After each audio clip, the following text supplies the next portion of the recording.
And away we go. It's the DFS Early Bird right here from Awesemo.com. Dan Strafford, Dave Lockram with you on this Monday morning, getting you ready for a 7-game NBA slate. Wednesday, Friday last week were big ones. We seem to settle right back down into a nice mix here on Monday. 7 games with some high totals mixed in here as well. So we'll have plenty to talk about here on the podcast. Dave, how was your weekend? What's new in your world? Oh, not much, man. Trying to forget about week 12. Not the best week 12. One of those weeks where you hit on most, but it doesn't matter. You know, in tournaments, it doesn't matter if you miss a couple guys that were, pretty high owned. And I mistakenly went to the well with Carson Wentz, had a good amount of him in a really good spot against the Giants. You think, good matchup. They come out firing. Yeah, they win the game, but it was ugly.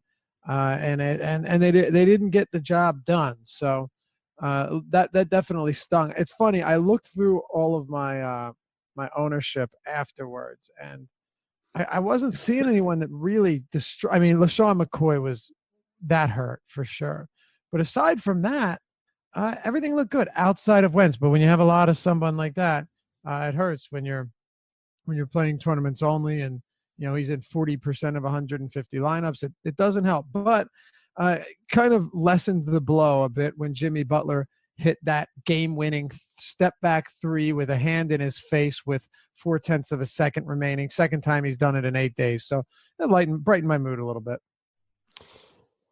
I can appreciate that, getting the little bump. The Knicks actually have won 3 games in a row, so I'm not really sure what to make of that. One of them against the Celtics in Boston. Then went on the road to Memphis and won for David Fizdale, his former team. Little revenge narrative. You saw the team very happy to get him that victory.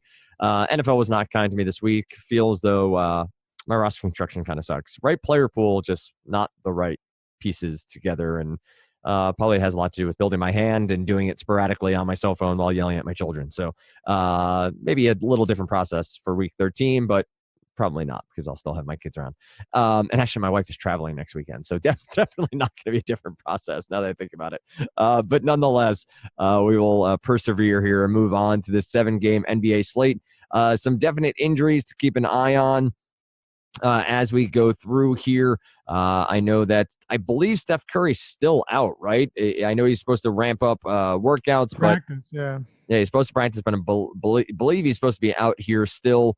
We have injuries to Donovan Mitchell. He was out Sunday due to rib injuries. You had John Wall icing an ankle. He stepped on when he was trying to hit a floater in their contest. Oladipo is a game time decision with a knee injury for Indianapolis. Anybody I'm missing here, or any names that should be thrown onto the fire as really necessary to discuss here at the top of the show? You mentioned Chris Paul? I did not. No, Chris Paul's questionable. Dwight Howard's still questionable. And then some lesser important ones like DiVincenzo and Ilyasova, both questionable. Tony Parker, MKG. That's the same game. And then Anthony Davis questionable with that quad and hip injury that had him leave in the second half of last game. So that's a big one. Also, mind you, this is a Pelicans team right now that just lost to the Sixers and then fell to the Knicks. So they've lost 2 straight. They've fallen to 10-10 on the season. That's not particularly encouraging, especially if Davis isn't going to return. But if he doesn't, you know exactly where we're going. Even against Boston, we'll talk about that. Jaylen Brown is doubtful. Pau Gasol remains out. Sabonis is questionable again, so we'll keep an eye on that. You'd have to think he plays. You mentioned Donovan Mitchell. He's out.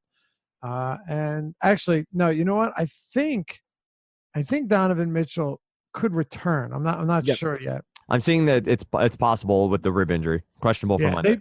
They played on Sunday, right? So there's a back-to-back. Yep. Yeah. So he was out on Sunday. Miles Turner's still questionable. Victor Oladipo, that's the big one too. Questionable. He's been out for several games now. And as I continue going back to Tyreek Evans, he finds ways to blow it each and every time. Tyreek Evans' last game, Dan, played. He literally, I talk about this a lot with a lot of players, shooting themselves off the court. He shot 1 for 12 in that game. There 1 you for go. 12. He got up 12 shots, scored 2 points. Just brutal. So who knows what to do with him anymore. Draymond's questionable as well. A lot of injuries on 7 games. Don't forget, for those of you who've been watching our shows across the weekend and listened on Friday to the podcast Lofty and I did, we do have 2 promo codes going on. It is Cyber Monday, and happy holidays to you all. We have a couple of special promos going on for a limited time. You can use the promo code Cyber Month to give you 50% off your first month of monthly access, or 12 months for the price of 10 on an annual all-access membership. A savings of $120. That's the promo code Cyber Year. So you want to use Cyber Month for half off your monthly access membership, or Cyber Year for 2 months off an all-access year-long package. Go to awesemo.com to sign up, and that gets you everything. It gets you the projections, the tools, the content, and all that and more over there at awesemo.com. You'll want to check out the add-on for Fantasy Cruncher as well. So again, Cyber Month for 50% off the first month, or Cyber Year for the annual deal moving forward. Okay, with that out of the way, hope EMAC is happy with my read there. Always want to do EMAC proud when it comes to promoting any site we work for together. We're going to start at point guard, make our way through. As always, don't forget, talking about the premium content over there at awesemo.com. You get Dave's deep dive Monday, Wednesday, Friday from Lofty, and then you get to Adam Tuesday, Thursday, Saturday, getting ready for each and every basketball slate. So Dave will have the deep dive today, and then the deeper dive at 5 p.m. with Adam as they break down this slate with the latest news. Looking forward to Live Up to Lock, which is typically Spags and or Josh with Ed Fear bringing you up to tip-off. So let's go point guard first here, Dave. We mentioned already some of these key injuries here, which will more than definitely influence this position, probably more so than the others. You do have Harden at the top. Kemba is 9,400 against Milwaukee here. Kyrie is dropped back down to 8,700. I guess still 8,700 from last time out. Zach LaVine is at 7,700. Had a very solid 3-game stretch here, 40-point performances. Not blowing the barn doors off of anything, but coming close to paying off that price tag in the 7 to high 7s here on DraftKings. And then we move into the likes of Derrick Rose, Eric Bledsoe, Sexton, Teague, Rubio. Ricky Rubio's had some pretty high upside games of late as well. What do you got at point guard? Who are some of your favorite plays, and who do you think will make it into the write-up of the deep dive on Monday? Kemba's still at that price that it's kind of tough to stomach. I mean, it's not that I'm not a big Kemba fan. He's been outstanding this season, and he deserves all of the accolades and attention that he gets.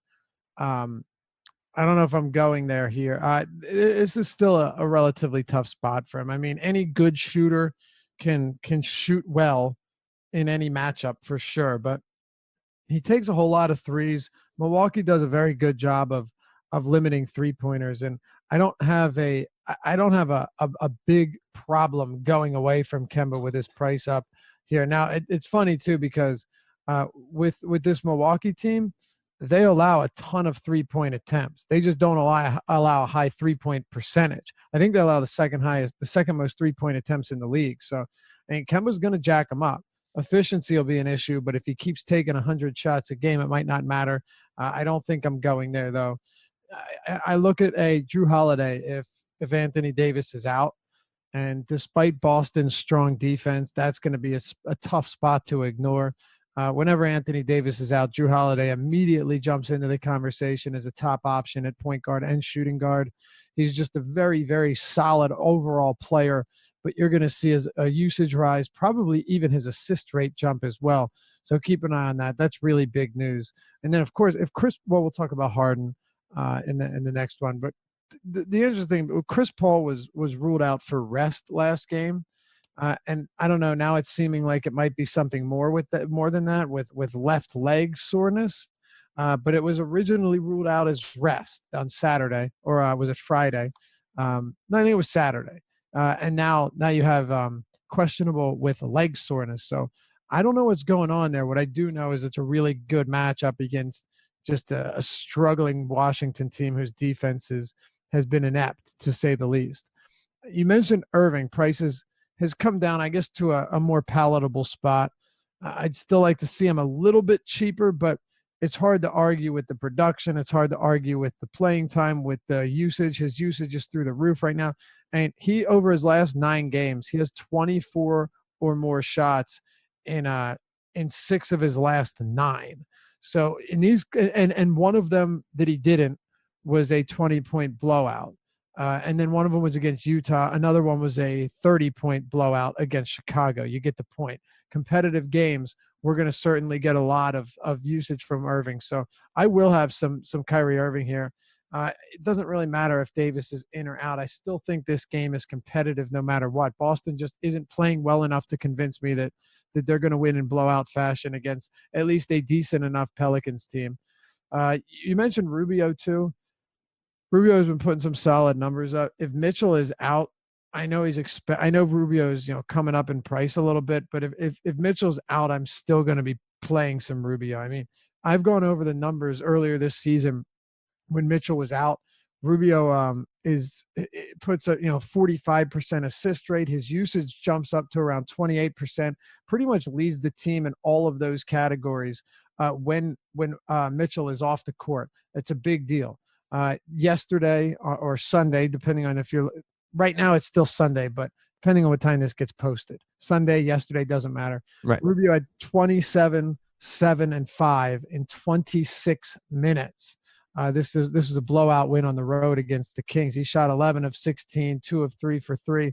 Really strong game from Rubio, and lost probably 8 minutes or so, being that this game was a blowout. So yeah, I'm going to have some Rubio for sure if Mitchell doesn't play. Yeah, Rubio's been a lot of fun to watch with the Jazz. Obviously, there is some, I don't want to say downside, but he is not necessarily known as a scorer. We know that, but he's shown a really efficient streak over some of his bigger games this season. So been fun to watch him.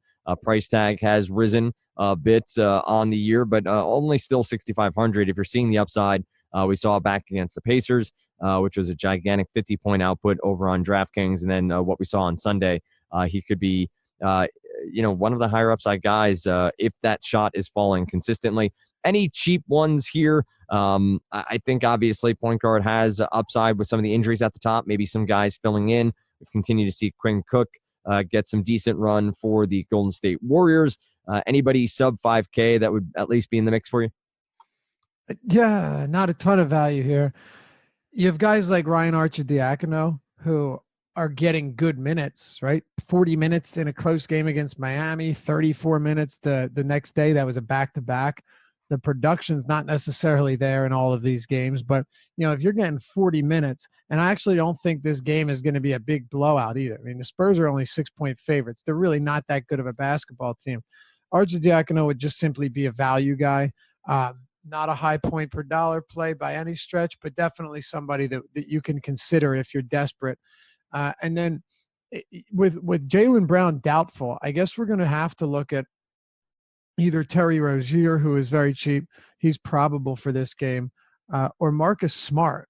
So I'm curious to know how this breaks down. I think I'd probably lean Smart because you can play him a lot more off the ball. Both are scrappy defenders, different ways.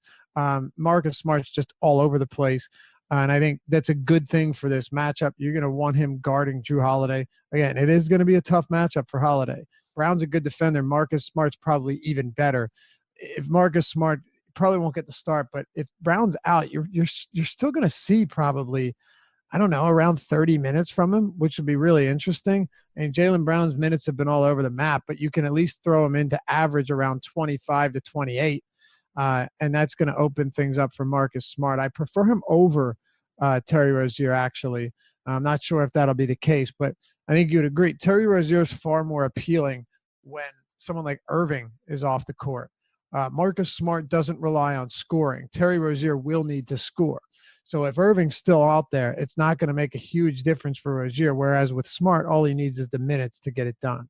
And then the last one I'll throw at you, again, not a high per minute guy, but a nice up-tempo spot. Hopefully this game doesn't blow out. Maybe maybe Curry's still out, and Dre are still out. But Orlando's been winning tough games lately. They're 8-point dogs against the Warriors. And DJ Augustine is $3,800 on DraftKings in a pace-up spot against the Warriors and Quinn Cook. I do think he's someone we want to give a look to with how cheap he is, and I actually would put him over Arcidiacono from a per-minute basis. Let's move next to shooting guard. Obviously, James Harden, top of the heap here at 11-4. You have DeRozan, Oladipo with the Q tag, Holiday, Zach LaVine, Middleton. Then you get Beal and Klay Thompson. Klay Thompson's price tag has definitely rebounded from what we were seeing just a few weeks back. He is at 7,300, up from 6,700 last time out. With Draymond and Steph Curry out, he's had to score more for a Golden State team that struggled a bit over the past couple of weeks with Steph Curry out, Draymond out, and Kevin Durant having some efficiency woes with his jump shot, not getting to the rim as much. What do you make of shooting guard, a deep position, not a deep position? Who are some of the names that jump off the page at first look here? Forgot about Quinn Cook, by the way. You can throw him into the mix as well. He's cheap enough. So, yeah, I have no problem with that. So we still have to wait and see what's up with Donovan Mitchell. I mean, he's cheap. If he plays, I wouldn't hate him, but I'm not huge on it either. He's had a lot of like one-game absences, and then he's not even on the injury report the next day. So we'll see what happens here. I don't know. Victor Oladipo's price has come down a bit. If he plays and isn't limited, I will have interest there. My expectation is that he'll be super low owned.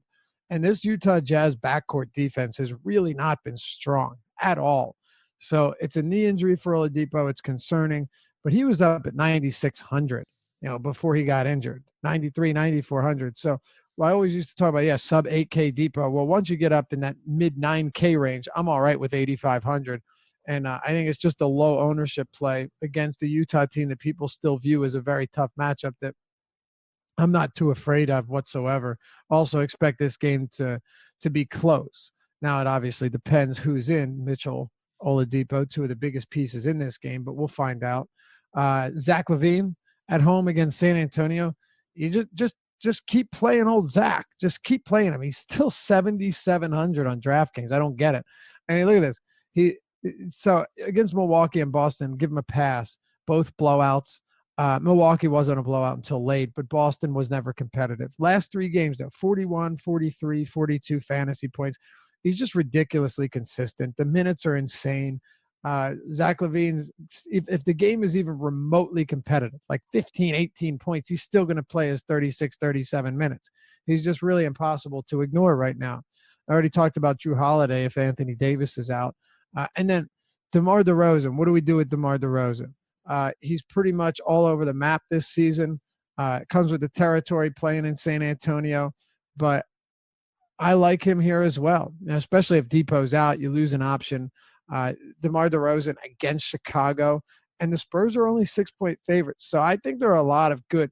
They have been all season long. A lot of really good mid-range shooting guard plays. You can throw Bradley Beal into the mix too. I mean, there's just so much here. We didn't talk about Harden, but if Chris Paul's out, I'm definitely going to be giving Harden a look here. His price has come up, but as we saw, similar to last season, he got off to a really slow start, wasn't getting to the line as much.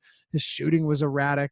Recently, he's looked so much better, right? Just so much more confident, kind of just knocking down, 50+% of his shots.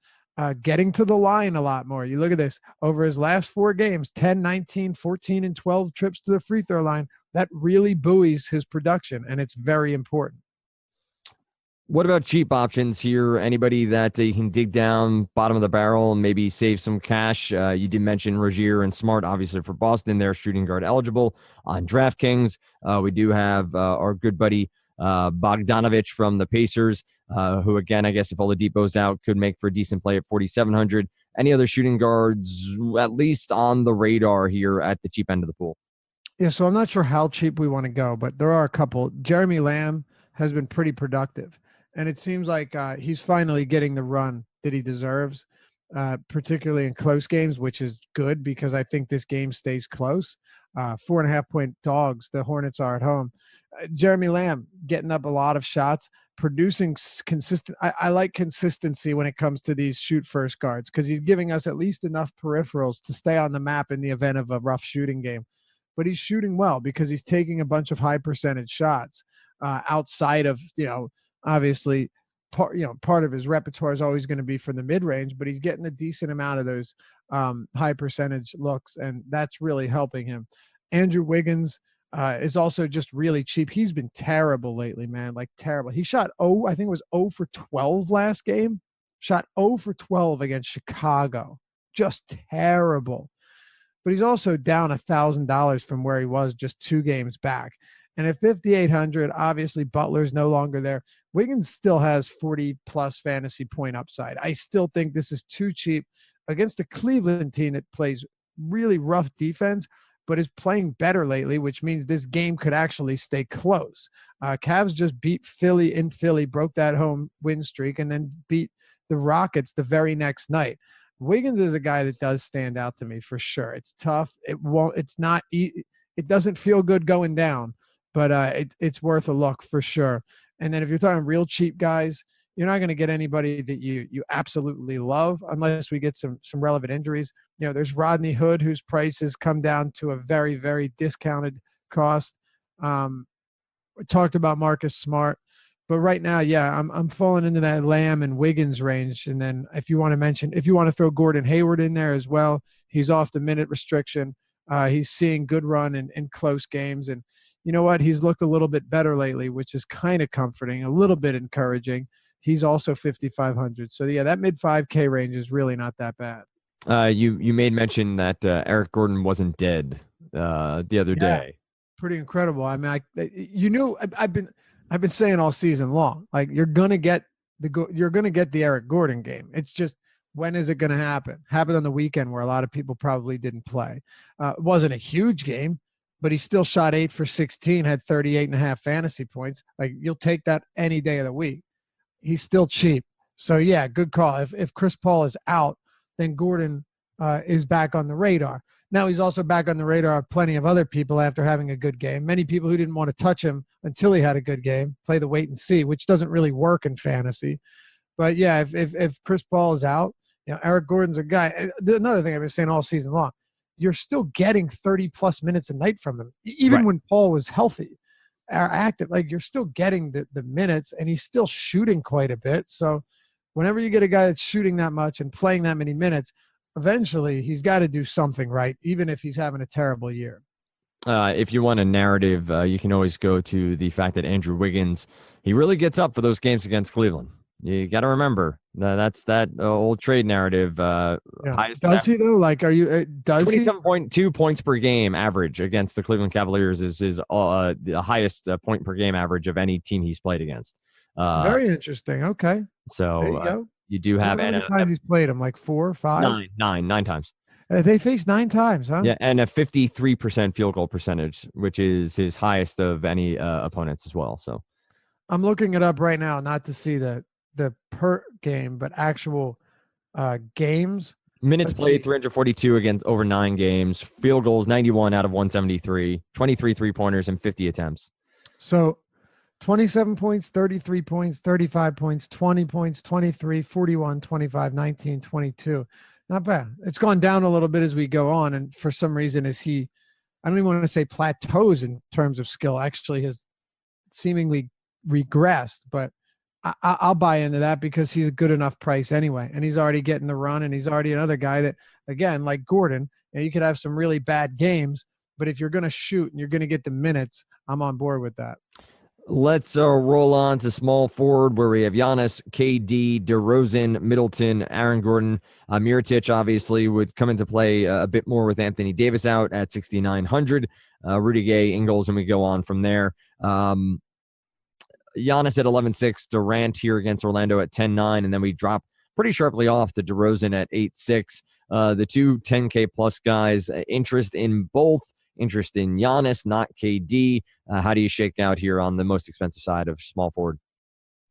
His position's been super deep at the top, right? Because I obviously we know exactly the top guys each and every night, who they're going to be. Whether or not they're worth paying for is another story. But I haven't shied away from KD during these bad stretches, and I don't think you should either.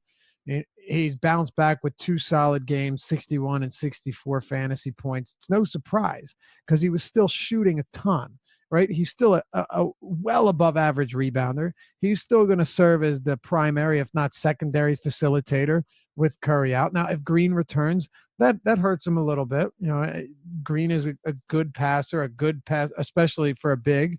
So if Green is out, that'll definitely raise his ceiling and probably his floor as well. But he's still under 11K on DraftKings. He's still sub 11K, and he's got as much upside as anybody on this slate. I mean, that's just a fact, right? You got Giannis, you got Harden, you got Davis, you got Durant, you got Towns at 10K plus now. I'm not saying that he's going to consistently give you those numbers, but Durant's got the 80 fantasy point upside. We've seen him do it before. He could give you the 40, 10, and 12 triple-double. Orlando's playing good enough basketball right now to compete, and I think that's a great thing because Durant comes in and gets 40 minutes. They need every possible thing they can get from him. They edged out a home win at the Oracle against the Kings by 1 point. They got smoked by OKC at home. Fortunately, they got that win against Portland by a nice margin, but they've been struggling, man. They lost 4 straight games for the first time since the 2012-2013 season. You need it somewhere, and you're definitely getting it from KD, and I think you're going to continue to get it from him today. There's nobody defending him on this Orlando team that concerns me even remotely. So I'm back on Kevin Durant here. When it comes to Giannis, it's just kind of you trust his skill set. That's it. Whether the matchup is good or bad is it's irrelevant. It's just irrelevant. You trust his skill set, what he's capable of doing, just rebounding at a colossal clip. Everything he does is big, and he's going to shoot 20 plus times a game on most occasions, unless it's a blowout. And they've been, he's been mired in a bunch of blowouts lately, mostly favorable for the Bucks and Bucks fans, but not so much for us paying a premium for him. I like both Giannis and Durant here, and I don't see any reason you wouldn't like these guys. Now, in the mid-range, I'll talk about Mirotic here. Mirotic, it's funny, he was off to a really bad start last game, but then still managed to eke out a fantasy point per minute with 40 fantasy points in 40 minutes. And that's just because he's getting so much run, right? He's just getting so much run. He's jacking up, 6, 7, 8, 9 3-pointers a game. And we've seen that so often. He's a great shooter, especially from deep for his size. Huge run with Davis out. If Anthony Davis doesn't play, you get Mirotic at the 4, you get Randle at the 5, and you know exactly what to do. He's still sub 7K. I'm not worried about Boston's front court. Sure, it's a good defense. It's a good defense. But 40 minutes and 28 or so % usage for a guy that's sub 7K, that's got to stand out to you no matter what the matchup entails. As we roll through the mid-tier and into the cheaper end, you mentioned someone like Gordon Hayward over at shooting guard. Jeremy Lamb also eligible here, just north of 5K. We do get Eric Gordon and Bogdanovich, sub 5K. Cedi Osman, is he in the mix here at 5K flat, or are there any other small forward eligible players that you'd put into the mix or ready to roll on to power forward? Cedi was good to me last week, man. Huge minutes. Then he plays only 23 minutes against Houston on the second of a back-to-back. But I think you see the playing time increase again. If you're looking at injuries on this team, you're still without Kevin Love, obviously. Sam Decker remains out, and George Hill remains out. Not all of them affect Cedi, but Decker definitely does. I think you get another 35 or so minutes from him here, and he's still cheap. He's still relatively cheap. I like them a whole lot more at 4,300, but it's not a crazy price tag against a bad Minnesota defense. And again, if Cleveland continues to play well, this game stays close. He gets big run. I have no problem at all with Cedi. Not one bit. And another thing too, if Sabonis is out, and we'll talk about Kylo Quinn and such in a minute, but you're probably going to get quite a bit of extended run from Thaddeus Young. And he's really, really cheap. Per minute wise, Thaddeus Young is just not good. But once again, you get 35 minutes from a guy, or maybe even more if Sabonis sits. 35 minutes from him at, I don't know. Oh, and if Turner sits too, man, I don't think they both will, but just in case, then at 4,100, you really don't need much from him at all. If he plays 35 minutes and gives you like 3/4 of a fantasy point per minute, you're going to be okay with that. So I think that's a perfectly fine play. And then you're just getting into the usual suspects, guys that can just burn you or can have a big game out of nowhere when nobody has them, like Markieff Morris and a few other guys in this range. Rudy Gay is another one against Chicago. His price is coming up, but he's been pretty consistent lately. And I mentioned Gordon Hayward earlier. He's also in play here, especially if Jaylen Brown sits. I think you might see a couple extra minutes out of Hayward. Let's get moving to power forward where Giannis and KD eligible here. You have the Mirotic discussion you already had around AD, along with Julius Randle, I assume would be thrown into a similar mix. Randle has shown out a bunch of times for the Pelicans this year. Just remember back to Luke Walton seemingly hating playing him when he was with the Lakers, but he's shown himself to be more than capable here with the Pels on the year. You get to Aldridge, Aaron Gordon, Mirotic, Sabonis, Tatum, some of these small forward / power forward guys as well. I guess it centers around Anthony Davis, right? All systems go, and he's a go at 11-2. But otherwise, you get Randle and Mirotic pretty much in line for big opportunity here. Is that a correct assessment? Yeah, no doubt. Julius Randle, when given the opportunity, has been a monster this year. Like per minute, fantasy points per minute, it's important, but you got to look at it in the right context. Like if a guy's playing 6 minutes per game and averaging 10 fantasy points, right, kind of tough. And then you prorate it out to 36 minutes, doesn't really work, especially if he's off the bench playing mop-up duty in almost all of those games. And then he moves into the starting lineup where he's going to have no usage at all. Obviously, that's an extreme situation, but you know what I mean. Not the case for Julius Randle, right? He's still playing 26.5 minutes per game. So with his fantasy point per game production, this guy's right around 1.4 fantasy points per minute on the year, coming off a huge game, 3 assists shy of a triple-double. And yes, he's triple-doubled before. Actually, he triple-doubled a week and a half ago, and he's done so in the past with the Lakers. Julius Randle at 7,600 is still more than affordable enough. Like I'd probably play him at 8K here, maybe 8,300. He's absolutely been dominant. If Davis is off the court, there's no question I'm going to have a ton of him. Now, if Davis is on the court, the tough enough matchup, and then going back to the bench, losing some minutes is going to take me off of him. But Randle played 39 minutes compared to the 27, 28 he's been playing recently. Huge uptick in minutes.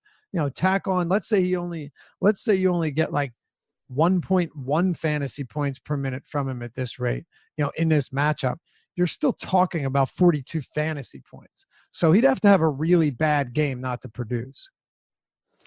What else do we got here at power forward? A position that's been a bit of a struggle. 7-game slate, not as deep, obviously, from just a player pool perspective, but a position that's been a bit of a struggle to nail down on the year.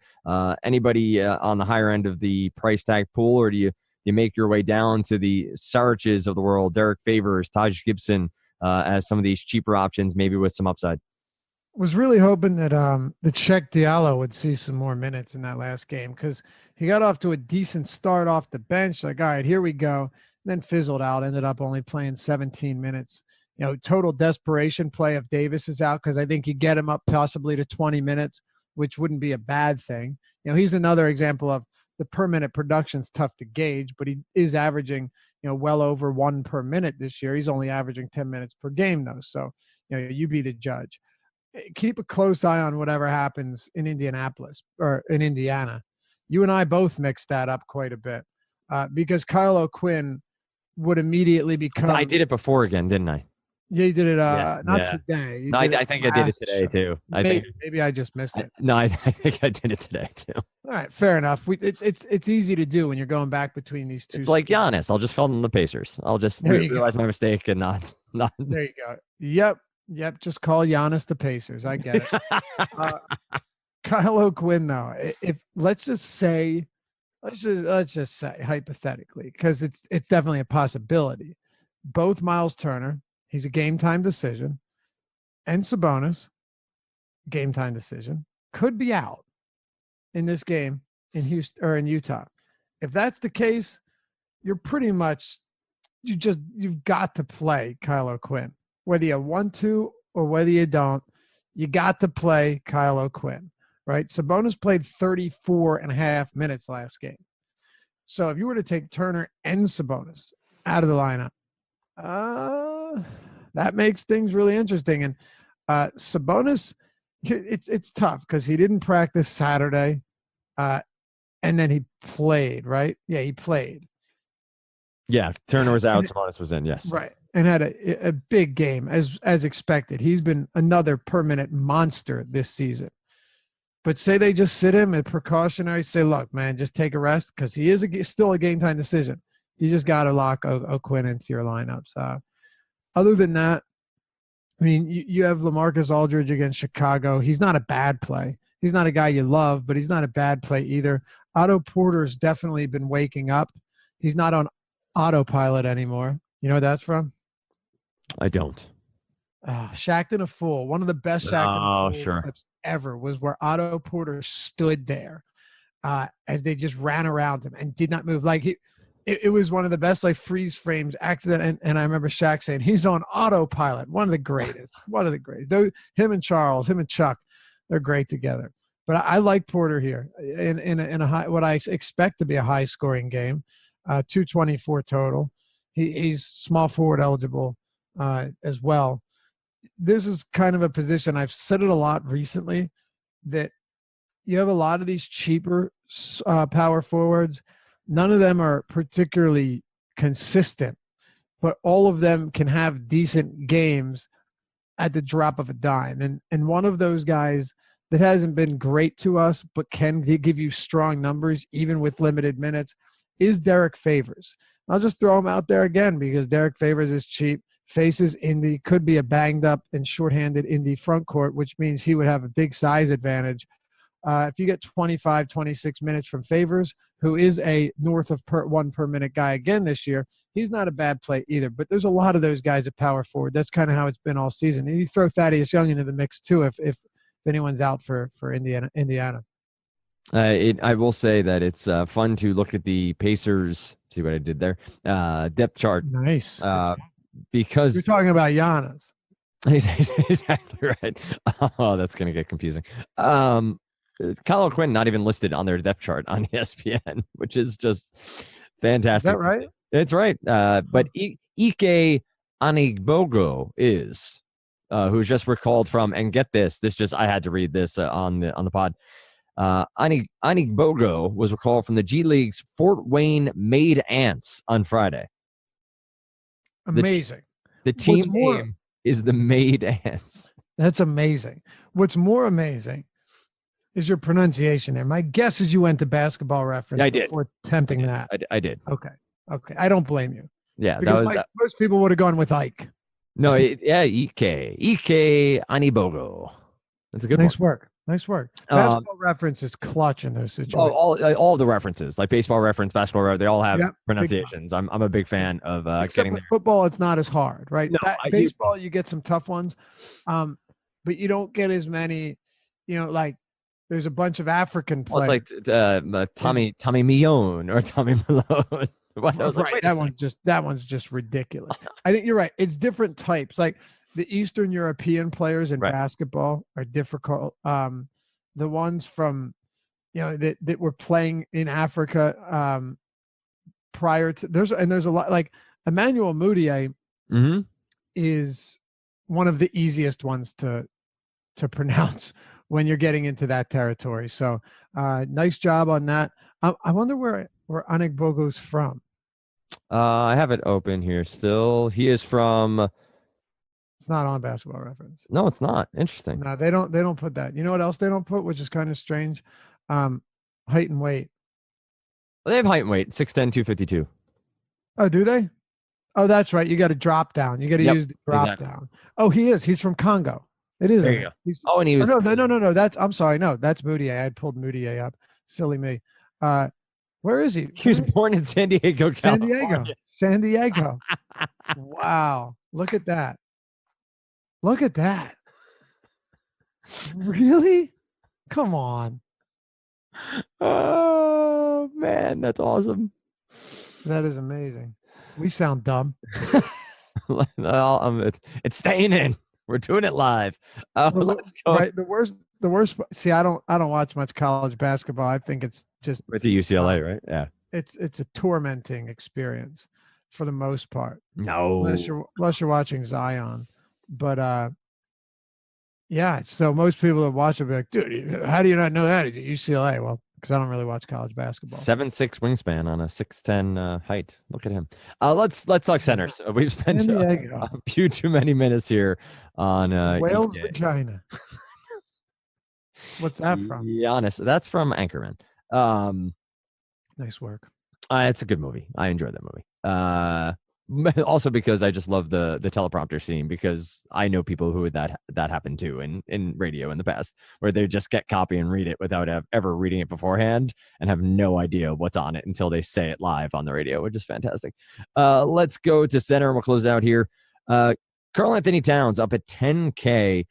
He has been freed from the specter that is Jimmy Butler, and seems to have come back to life a little bit here. 10K, a lofty price tag though, but a good matchup against the newly resurgent Cleveland Cavaliers. Aldridge Capella has been very strong of late. He gets a matchup with most likely not Dwight Howard here at 79 for Capella. Vucevic, Gobert. We make our way through. Tristan Thompson claimed that the East still goes through Cleveland, even though LeBron James is not there. You continue to look at the rest of the position. Made mention of Howard. He is out with a injury. Obviously, personal stories came out as well that could influence whether or not he plays on Monday night. And you make your way to the cheaper end of the pool. We wonder about Miles Turner. Pau Gasol already out. Karl-Anthony Towns, since Jimmy Butler has left. Well, I guess what do I have up? I have the 10 game last 10 game usage here for players who have played in at least 8 of the last 10 games. Towns usage is at 26.7 over the past 10 games. On the year, it is at 25.1. So not a gigantic uptick here for Karl-Anthony Towns, but a matchup here with the Cleveland Cavaliers. Have to like Towns in this matchup against Tristan Thompson. Minnesota -6 favorite. We talked about Andrew Wiggins, I should say, earlier. Towns here at 10K would definitely crack some cash game considerations. Clint Capella is somebody who, as the Houston Rockets find their way and you really start to get James Harden and the offense clicking, mainly from getting Carmelo Anthony out of there, you have to wonder, Dave, as we look at center and look at Karl-Anthony Towns, look at Clint Capella. Towns, good matchup here. Just went through some of his usage numbers over the last 10 games, up a slight tick from his seasonal numbers. Do you like the matchup with against Cleveland and Tristan Thompson? Look at you, man. Yeah, I do, but he's also pretty expensive. What Towns has been unreal lately, ever since Butler departed. There's no question. But at the same time, do you need to go there is the question, because center's been ridiculously deep. I mean, hell, we've been saying, do we go to Embiid recently because of how deep that is? And he's been an instant 60 fantasy points. So, yes, I definitely like Karl-Anthony Towns, but at the same time, I don't know if you need to go there. Against Cleveland, Tristan Thompson's doing a good job on those offensive boards. So is Larry Nance, man. They've been banging on those offensive boards. And Nance isn't even playing that many minutes, but just the whole team on the offensive boards has done a great job. And I think that has a lot to do with their most recent 2-game win streak.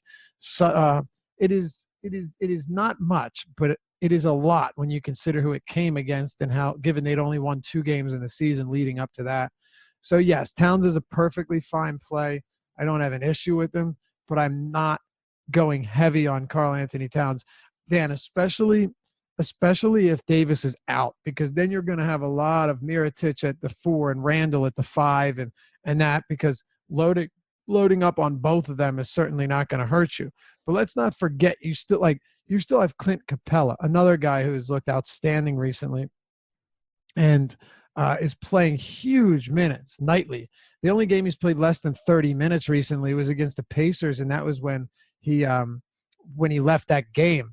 with an injury, but he's played 40 plus in back-to-back games, 37, 35, 30, 36. One of them was a blowout over the Warriors.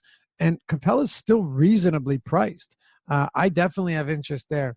But I think you'd also agree that of any slate we've seen in a while, this is a weaker center slate than we've seen in some time.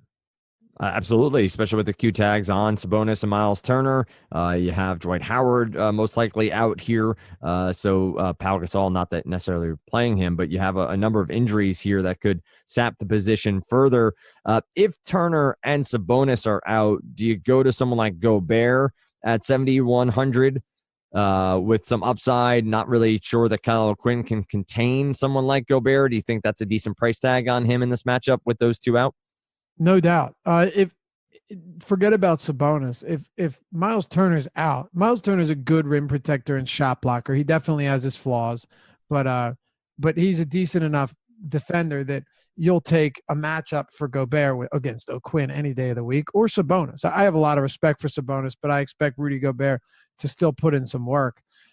Rudy Gobert is always going to be a guy that will give you up and down numbers because he's not a scorer, but this could be a game where he gobbles up the rebounds. Now, think about it. Sabonis is a good rebounder, but outside of that, Thaddeus Young, Kyle O'Quinn, so hit or miss. That's assuming that he even gets run. And Miles Turner's not a great rebounder. So I think on the boards, this could be like a 20 rebound type game for Gobert. I'm not in love with him, but if Turner's out, I would definitely like him more. We talked to Capella. I think he's my favorite mid-range guy, but I'm not sleeping on Vooch either. Vooch is just one of the most physically, or not even physically, offensively opposing, imposing, I should say, centers in the league. He's an excellent scorer, and he's a fantastic rebounder. If you take a look at Vooch's numbers from last year, or even his career averages to this, a few things stand out big time, Dan. He's rebounding at a career best 11.1. Actually, no. In 2012 he had 11.9, but since then he's rebounding at the best clip of his career since 2012. 11.1 total rebounds per game, and mind you, that was a season where he played 33 minutes per game. You look at his per 36s, he is rebounding at the best clip of his career. Points 23.3 per 36 on the season. 19.8 per game, career high. And then another one that should stand out, he's averaging 4 assists per 36. He's triple-doubled this year, and he's averaging 1.2 blocks, 1.2 steals per game. Give me the type of guys like this that produce in a multitude of categories, not just one. If he's having a bad day shooting, he can get it done elsewhere. Pace-up game. It's great. I want Draymond Green out. That's clear. If Draymond Green is out, though, this matchup really starts to look appealing for Vooch, who is 7,800 on DraftKings. That's the cheapest he's been in I don't know how long. I like it. I like it a lot. Vucevic hasn't been somebody that I've really played all that much this year, but you do get so much offensive upside from him. Any cheap options here? Do we dip down on some of these Golden State Warriors options in the front court if Draymond Green is out again, or I guess you mentioned O'Quinn already. He's at 3,300, so he'd make for our cheap option at the position. But anybody else worthwhile before we close out the podcast? O'Quinn's the best value play on the slate if those guys are out. Both of them need to be out, though. So, right, but just so we're clear on that, both of them would need to be out, but he would easily become the best value play on the entire slate, and it wouldn't be close. I'll be honest with you. As scary as it would be, I would probably play O'Quinn in at least 80, probably 90, maybe even lock button Kyle O'Quinn in, if that's the case and those guys are out. That's how much you just kind of would be forced into playing him there, because you're not playing Doug McDermott at the 5. Don't think you want to throw much TJ Leaf in at the 5, although it might happen. Kyle O'Quinn he would have to get the run. I don't see how he wouldn't. Even if it's 22 minutes from O'Quinn, he's the type of guy that can give you 38 fantasy points in that span of time. So just getting that out of the way now, for anyone that's not able to listen or read our content throughout the day, that's something to keep in mind. So you get done work late and you want to get a lineup in. First news to check is that. One more value guy for you, Dan. Foul trouble's been an issue, undoubtedly. But Wendell Carter Jr., we expected him to get back up to playing regular minutes if it wasn't a blowout, if he wasn't in foul trouble. He still had 5 fouls, but he played 32 minutes. 5,200 for Wendell Carter Jr. is still too cheap against the Spurs team that has amazingly struggled more against centers with Pau Gasol sidelined than they did with him being a human pylon or human turnstile on the court. So I will throw him into the mix. And the last one, and I will be done, Cody Zeller. Once again, kind of like an Augustine or an Arcidiacono, not a high upside player, not a high ceiling guy, but getting your 25-plus minutes per game in competitive spots. Milwaukee does have some interior weaknesses. It's one of the rare few spots they struggle. And he's putting up respectable enough points recently to where you get 25, 27 from Zeller at 4K. It's really not killing you with a little bit of upside for more. And I always do want to come back to 10K or above players. Who is your favorite? Who would you be building around here? It's Pacers, Harden, Anthony Davis, Kevin Durant, and Karl-Anthony. Of course, it's Giannis at the top, but keep that joke going for as long as I can. And Karl-Anthony Towns. So Towns, Durant, AD, James Harden, or Giannis as your one building block if you have to choose one above 10K. Tough, man. If I had to, just with a caveat, if Chris Paul is out, I think it's actually going to be James Harden. No, I'm not playing Davis if he plays. I don't think you need to in this spot. And at his price, the matchup is enough to take me off of him when you have so many other players in this range. Giannis, you play him on talent alone, like we've said. I really like Kevin Durant here. All right. I think this is going to be a fun slate. I think there's a lot of moving pieces that could make for your write-up may be a little bit more difficult as you get news throughout the day. But even for a 7-game slate, there are enough injuries here that could really move the needle as we head up to lock. So don't forget, you can use the promo code Cyber Month, which gets you 50% off of your first month of Awesemo content. And that's everything. That's the write-ups. It's the projections, it is the grades, it is all that is Awesemo.com. Or you can use the promo code CYBERYEAR, and that gets you 2 months off an all-access year-long package. Go to Awesemo.com to sign up now. And this is Monday, the last day of the deal. So you want to get in on this now, midnight tonight, or I should say 11:59 on Monday night. This deal will expire. So get in on it now, both the Cyber Month and the Cyber Year. Find Dave on Twitter at Lofty_D, LOUGHY_D. Find me at Dan Stratford. And of course, it's at Awesemo_com. Tomorrow morning, you get EMAC and Adam. Lofty and I are back Wednesday morning right here on the DFS Early Bird.